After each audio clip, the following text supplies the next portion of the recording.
Assalamualaikum warahmatullahi wabarakatuh. Waalaikumsalam warahmatullahi wabarakatuh. Selamat siang anak-anak. Siang Ibu. Bagaimana kabarnya hari ini? Alhamdulillah baik. Alhamdulillah baik. Kabar Ibu juga alhamdulillah baik hari ini. Sebelum kita memulai pembelajaran pada siang hari ini, alangkah baiknya kita berdoa menurut agama dan kepercayaan. Berdoa dipersilakan. Berdoa tidak dibatasi. Oke, sebelumnya apakah ada yang tidak masuk hari ini?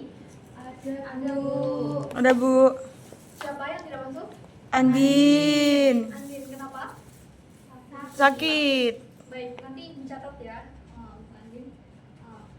Jadi hari ini kita akan belajar mengenai pengaruh suhu terhadap keseimbangan dunia. Tujuan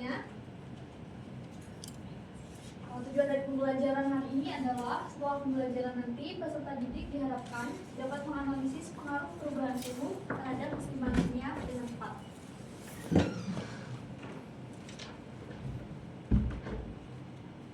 Nah, anak-anak masih ingat minggu lalu kita sudah belajar ya bahwa apabila suatu sistem keseimbangan diganggu, maka sistem itu akan menyesuaikan diri dengan cara mengurangi gangguan dan membentuk suatu keseimbangan baru. Ada yang masih ingat asas ini disebut dengan apa? Asas Kacelier. Kacelier ya, betul ya, anak-anak. Kacelier. Minggu lalu kita juga sudah belajar mengenai pengaruh konsentrasi terhadap keseimbangan dunia, di mana ketika konsentrasi reaktan itu dikurangi, maka keseimbangan akan bergeser ke arah pembentukan produk.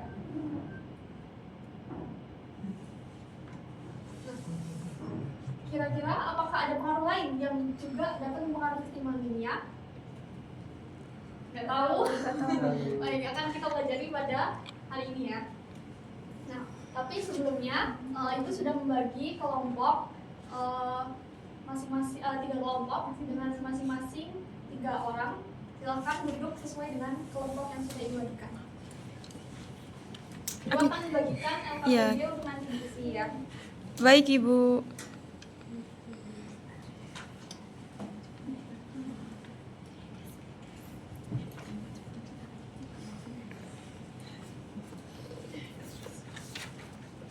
Semuanya sudah dapat LKPD-nya? Sudah Ibu. Baik, Ibu akan menampilkan video percobaan. Silahkan nanti disimak baik-baik videonya ya.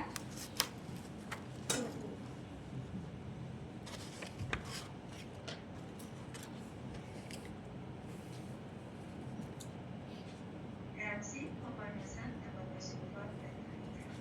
Pada percobaan ini, kita ambil 1 sendok bersulfat dan nitrat.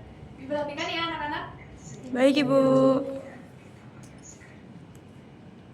Tembaga sulfat dan nitrat atau CuSO4 2O senyawa yang mempunyai warna merah.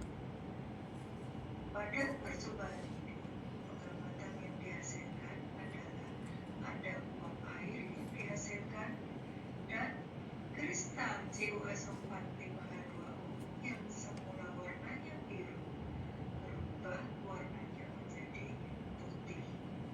Maka pada reaksi ini produk yang dihasilkan adalah CuSO4 berwarna putih dan gas H2O. Kemudian kita mencoba mereaksikan kembali produk yang dihasilkan yaitu CuSO4 yang berwarna putih dengan air, ditetesi dengan air. Ternyata CuSO4 yang tadinya berwarna putih kembali menjadi berwarna biru. Maka berarti CuSO4 dihasilkan kembali. Oleh sebab itu maka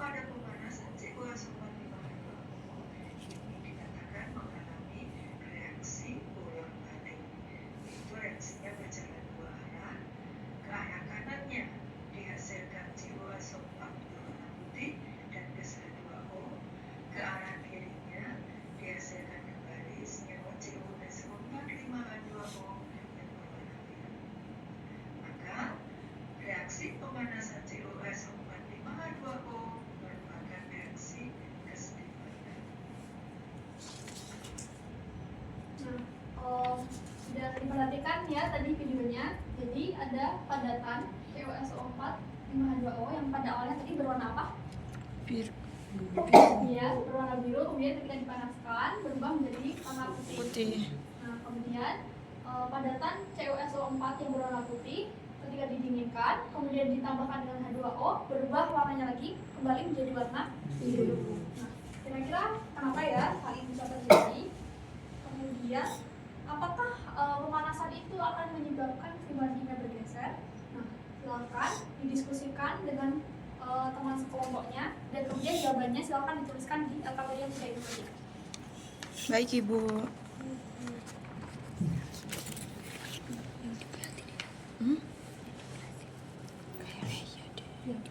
Satu, dua, oh, ditulis, oke.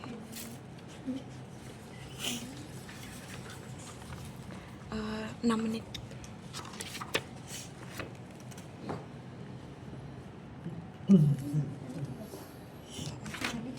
Iya.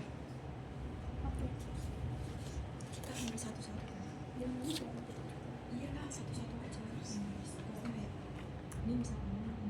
Baik, apakah sudah selesai mengerjakan LKPD-nya? Sudah, Bu. Sudah ya, sudah semuanya. Apakah ada yang ingin mencoba mempresentasikan hasil diskusi kelompoknya? Kami lagi, Bu. Boleh, silakan. Aktif sekali ya, Mbak Is.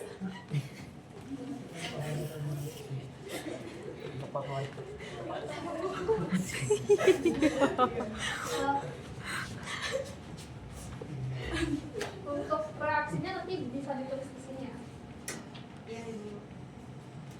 Baik, kami dari kelompok 1 izin mempresentasikan hasil diskusi kelompok kami. Nah, langsung saja ya kita mulai. Yang pertama, kita akan menuliskan hasil pengamatan kelompok kami terlebih dahulu.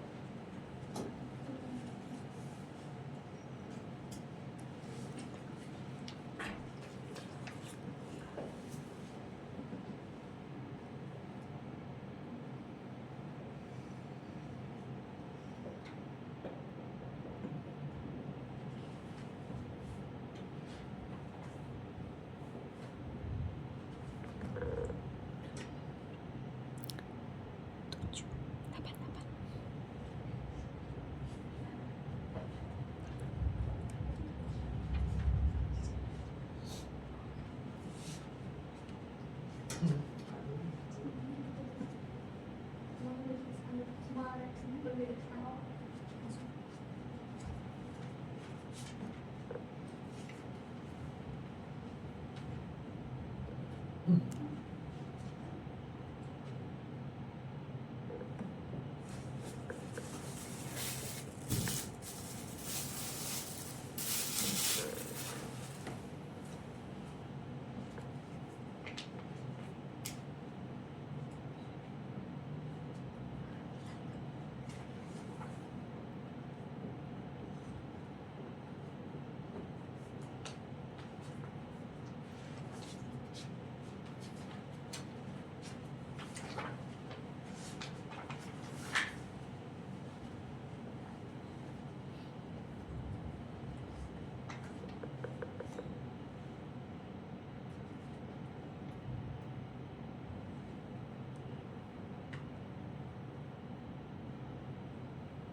Oke, baik.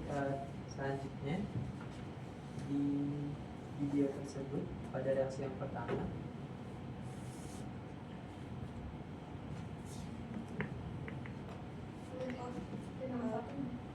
Baik, dari video tersebut terdapat 4 data. Yang pertama yaitu warna padatan sebelum dipanaskan. Nah, hasil pengamatan kelompok kami menunjukkan warna biru. Lalu yang kedua, warna padatan setelah dipanaskan itu berwarna putih.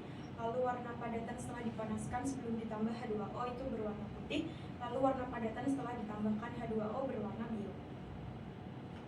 Kemudian nomor 3. ketiga, mengapa padatan berwarna biru berubah menjadi putih setelah dipanaskan? Jawaban kami adalah karena CuSO4 5H2O yang berwarna biru itu saat dipanaskan akan terurai menjadi CuSO4 yang berwarna putih dan menghasilkan uap air.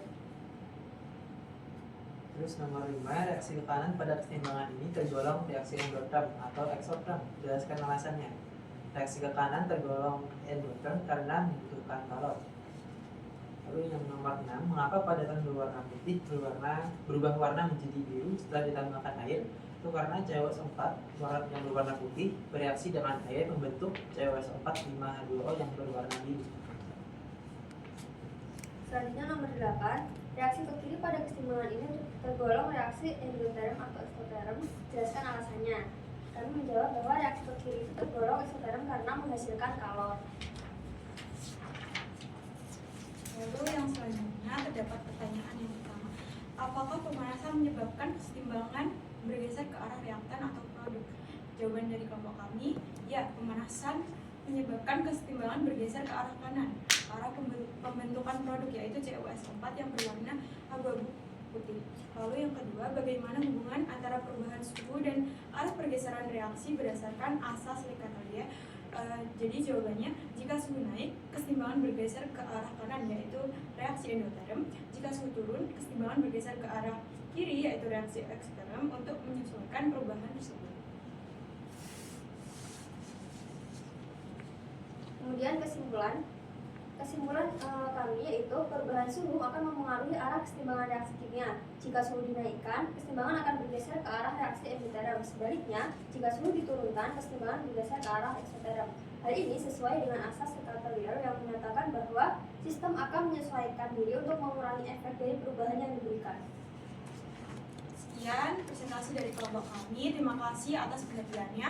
Assalamualaikum warahmatullahi wabarakatuh. Waalaikumsalam warahmatullahi wabarakatuh. Baik, terima kasih kelompok 2 atas presentasinya. Silakan duduk kembali.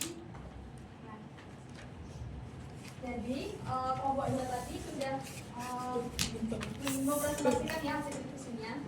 Anak-anak masih ingat tentang reaksi endotherm dan juga exotherm? Ingat nggak? Masih. Reaksi endotherm itu adalah reaksi kimia yang memerlukan panas, sedangkan exotherm itu melepaskan panas. Nah, reaksi endotermik atau exothermik ini tuh bisa dilihat dari delta H-nya. Dari data delta H-nya, kalau delta H-nya itu positif, maka merupakan reaksi endotermik, sedangkan kalau delta H-nya itu negatif, maka exothermik.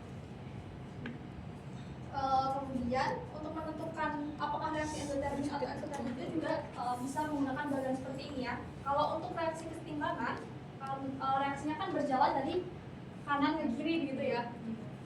Nah, jadi kita juga bisa melihat dari data delta H-nya. Jika positif, maka reaksi ke sebelah kanan merupakan reaksi endotermik, ke sebelah kiri merupakan reaksi exothermik. Sedangkan ketika delta H-nya itu negatif, maka reaksi ke kanan itu merupakan exothermik dan reaksi ke kiri merupakan reaksi endotermik. Nah, anak-anak perhatikan pola tulis ya. Ini tadi sudah dituliskan oleh kelompok 2 tadi. Yang pertama ini adalah merupakan reaksi kesetimbangan pada proses pemanasan CuSO4 5H2O. Jadi CuSO4 5H2O ketika dipanaskan akan terurai menjadi CuSO4 yang berwarna apa tadi? Putih. Dan juga H2O. Nah, kemudian reaksi ke sebelah kanan adalah seperti ini. Nah, reaksi ini menurut kelompok 2 tadi menjawab bahwa reaksi ke sebelah kanan ini merupakan reaksi yang bersifat endotermik. Alasannya adalah karena menghasilkan karena memerlukan panas. Kalor ya, memerlukan pemanasan. Nah, ini jawabannya adalah benar karena tadi dipanaskan jadi memerlukan kalor. Kemudian ini juga bisa dilihat dari data delta H-nya. Nah, reaksi pemanasan CuSO4 delta H-nya itu adalah positif 78,2, artinya reaksi ke sebelah kanan ini betul ya bersifat endotermik. Sedangkan untuk reaksi ke sebelah kiri ini bersifat exothermik atau melepaskan kalor.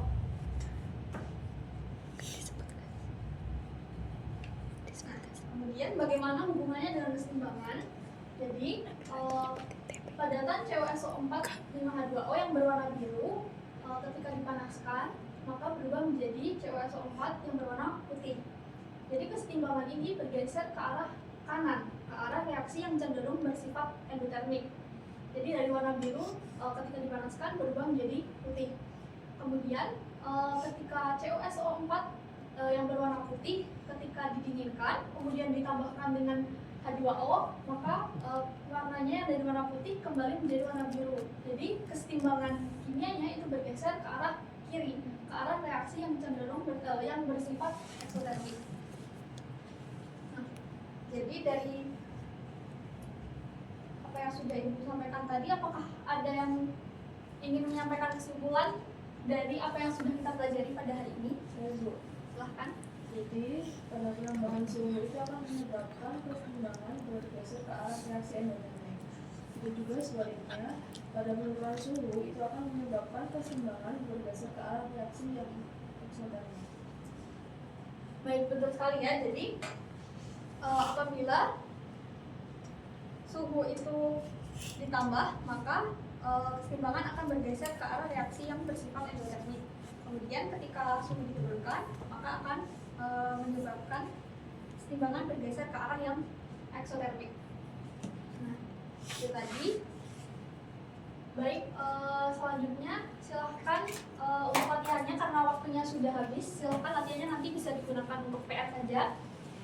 Bisa di scan link latihan yang sudah Ibu cantumkan di LKPD-nya. Kemudian untuk LKPD-nya bisa dikumpulkan minggu depan.